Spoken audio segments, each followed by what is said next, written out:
मित्रांनो, ही सुंदर कथा मला व्हॉट्सअपवर मिळाली आणि मला वाटलं की नक्कीच तुमच्यापर्यंत ती पोचायला हवी आणि म्हणूनच ती तुम्हाला शेअर करत आहे. एकदा सहज म्हणून मी शिवतरघळीत गेलो होतो. नेहमीप्रमाणे भाविकांसाठी मिळते तशी मोफत खोली मला मिळाली, पण त्या दिवशी गर्दी फार नव्हती. त्यामुळे व्यवस्थापकांनी माझ्या खोलीत अजून एका पाहुण्याला राहायला पाठवले. जाडजूड पिशवी घेऊन 40च्या पुढचे एक गृहस्थ आत आले. हाय, मी भोपळे, त्यांनी ओळख करून दिली. पाहता क्षणी पेहरावावरून ते अगदी मॉडर्न व्यक्तिमत्व वाटलं. क्षणात त्यांनी पॅन्टच्या खचाखट भरलेल्या खिशातून काही उपकरणे बाहेर काढली आणि टेबलावर ठेवली. मी आश्चर्याने विचारलं, हे काय आहे? ते हसून म्हणाले, ही GPS मशीन्स आहेत. Do you know what GPS is? माझ्यातला सुप्त शास्त्रज्ञ जागा झाला. येस, आय नो, पण आपण इतकी सारी यंत्रे का बाळगता? ते हसले. मी GPS वेंडर आहे, माझा तो व्यवसायच आहे. मग त्यांनी लॅपटॉप उघडला आणि म्हणाले, हे प्रेझेंटेशन मी बाहेर कोणालाही दाखवायला गेलो तर त्याची किंमत 5 ते 20 हजार रुपये असते, पण तुम्ही समर्थ भक्त आहात म्हणून तुमच्यासाठी हे ज्ञान मोफत. असं म्हणत त्यांनी जवळजवळ 1 तासभर GPS प्रणालीची अगदी सखोल माहिती मला दिली. माझं ज्ञान बरंच वाढलं. आता मात्र मी उत्सुकतेने विचारलं, पण याचा आणि शिवतरघळीचा काय संबंध?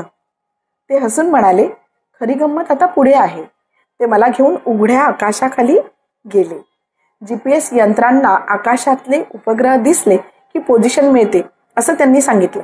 खुल्या मैदानात उपकरणं लावली तर किमान 20 ते 25 उपग्रह पकडले जात होते. जगात कुठेही तसंच घडतं, ते त्यांनी सांगितलं. पण मग त्यांनी मला शिवतरघळीच्या तोंडाशी आणलं. वर पहा, किती आकाश दिसतंय? मी म्हणालो, किमान 70 अंश. म्हणजे किती उपग्रह पकडले पाहिजेत? किमान 20 ते 25 तरी. पण काय आश्चर्य, त्यांनी सर्व GPS यंत्र चालू केली आणि एकाही यंत्राला एकाही उपग्रहाची रेंज मिळाली नाही. उपग्रह आकाशातच होते, नजरेच्या टप्प्यात होते, पण तरीही उपकरणांना ते कधीच सापडले नाही. म्हणजेच घडीभोवती असं एक अनोखं क्षेत्र होतं जे उपग्रहाच्या फ्रिक्वेन्सीच्या आत येऊ देत नव्हतं. भोपळे सर भाऊक होऊन म्हणाले, मी संपूर्ण जग फिरलो, पण ॲब्सोल्युटली फ्रिक्वेन्सी लेस झोन फक्त इथेच शिवतरघळीत पाहिलं.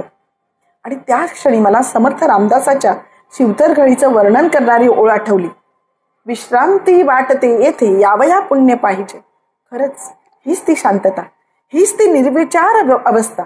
इथे केवळ आपल्या मनातले विचार ऐकू येतात, बाहेरचे काहीच भेसळ करत नाही. म्हणून समर्थांनी दासबोधासारखा अद्वितीय ग्रंथ लिहायला हीच कळ निवडली असावी. त्या क्षणी माझ्या अंगावर काटा आला, डोळ्यातून पाणी आले.